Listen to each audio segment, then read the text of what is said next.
Could China's central bank be moving towards a gold standard? Joining me today is Ken Hoffman of Bloomberg Intelligence. Ken, thanks so much for being with us. Thanks for having me. So Ken, why would China consider such a move? Well, China's got issues right now. They have something called the third plenum, which is sort of the next decade ahead for China. And part of that plan is they want to make the yuan international.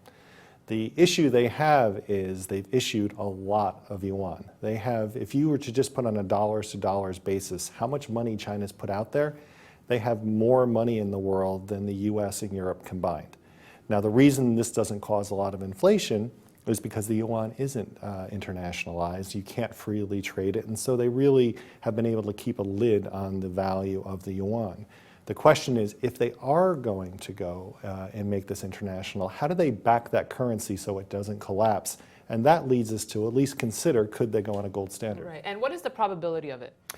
Well, it all depends on how they may do it. I think one of the things to watch is later this year, the IMF is supposed to decide, does the yuan become part of the currency that can be held as a currency reserve in banks? If they're not allowed, they may consider something like a gold standard, just like when they weren't allowed to get more votes in the World Bank, they started the Asia Infrastructure Bank. So they may be almost preparing for failing in that telling, because you walk on the street in China and everybody knows about becoming part of the reserve currency. I could walk outside here on Wall Street and nobody here would know what's going on with the reserve currency. It's a big deal for China, and if they're not allowed in, and the US has pretty much a veto vote on letting them in as a currency reserve or not, if the US says, nope, you can't wait 5 years, the Chinese may turn around and say, we have a currency, we want to float, and guess what?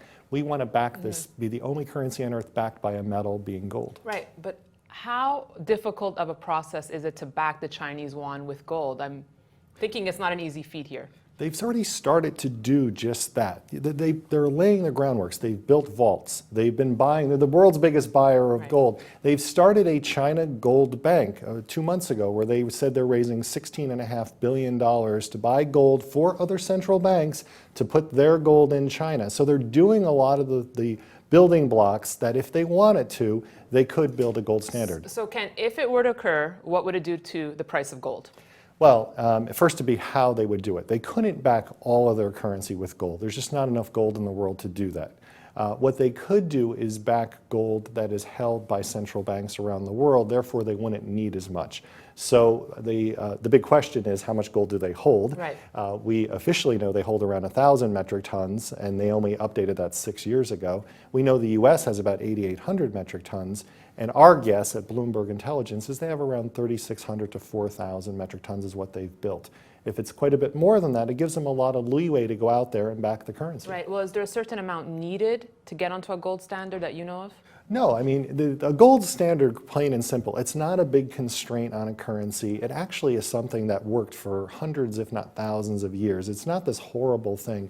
You do have flexibility. Why? Because you say, I have this much currency and this much currency is worth an ounce of gold. It doesn't have to be the spot price. It could be any price they fix.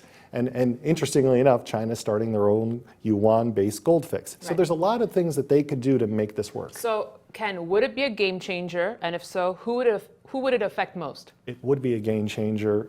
It would make gold very interesting. It would make it a currency again in terms of the way the rest of the world looks at gold. It obviously would have a major impact, particularly if China wanted to grow their currency. They'd have to go out and buy a lot of gold, and they'd be a major buy in the marketplace at all times, and that would be a very bullish factor. So if they did go for it, trust me, we'd be talking about fireworks. Ken, thanks so much for joining us. Thanks for having me, Dan. And thank you for watching Thursday's Gold Report.